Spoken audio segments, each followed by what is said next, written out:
மாமாவை சும்மா பயன்படுத்த முடியாது.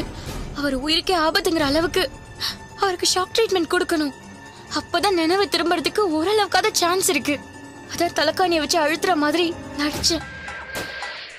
அந்த ஷாக்ல மாமாக்கு நினைவு வந்துருமோன்னு நினைச்சேன். பொய் சொல்லாத. மூச்சு முட்டுற மாதிரி அண்ணன் முகத்துல நீ அழுத்திட்டு இருந்த. அவரு கை காலெல்லாம் துடிக்கிறத நான் பார்த்தேன். நான் உள்ள வந்தப்ப கூட அண்ணனுக்கு மூச்சு திணறத நான் பார்த்தேன். நீ செஞ்சதுக்கு பேரு ஷாக் ட்ரீட்மெண்ட் இல்ல, நீ அவரை கொல்லதான் பாத்திருக்க.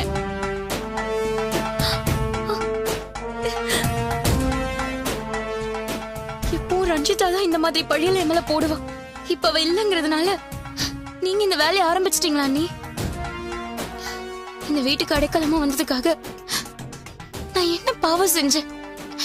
என் மேல எதுக்கு இவ்வளவு கோவத்தையும் வெறுப்பையும் காட்டுறீங்க? நான் இருக்கிறது பிடிக்கலனா என் அம்மா போன இடத்துக்கு என்ன அனுப்பி வச்சிருங்க.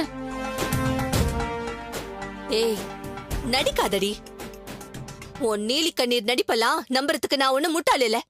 நீங்க என் அண்ணிய நம்பணும்னு எந்த அவசியமும் இல்ல. கிளம்புங்க. ஏய், நான் சொல்றது உனக்கு கொஞ்சம் கூட புரியலையா? இவ அண்ணனை ஏற்கனவே கொல்ல பாத்திருக்கா.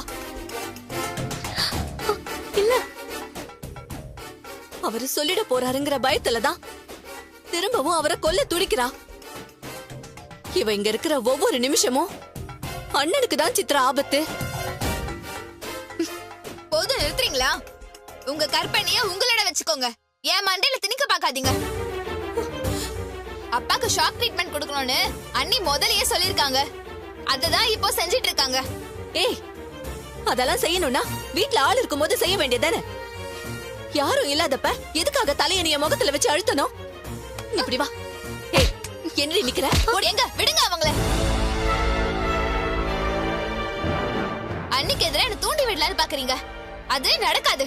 டைம் வேஸ்ட் பண்ணாம உங்க வேலையை போய் பாருங்க. சித்ரா, நான் சொல்றது கேளு. உனக்கு எதுவும் தெரியாது. என்ன பிரச்சனைங்க? ஏங்க, இவ என்ன காரியம் பண்ணா தெரியுமா? அண்ணன் முகத்துல தலையணிய வச்சு கொலை பண்ண பார்த்தா. இல்ல சித்ரா. கேட்டா ஷாக் ட்ரீட்மெண்ட் அது இதுன்னு போய் சொல்லிட்டு இருக்கா. சித்ரா கிட்ட சொன்னா இவளும் நம்ப மாட்டேங்கிறாங்க. இங்க பாரு, நீ என்ன சொன்னாலும் நம்ப மாட்டாங்க. நீ வா. சித்ரா, நான் சொல்றத நீ நம்பலனாலும் பரவாயில்ல, ஒரு விஷயத்துல மட்டும் கவனமா இரு.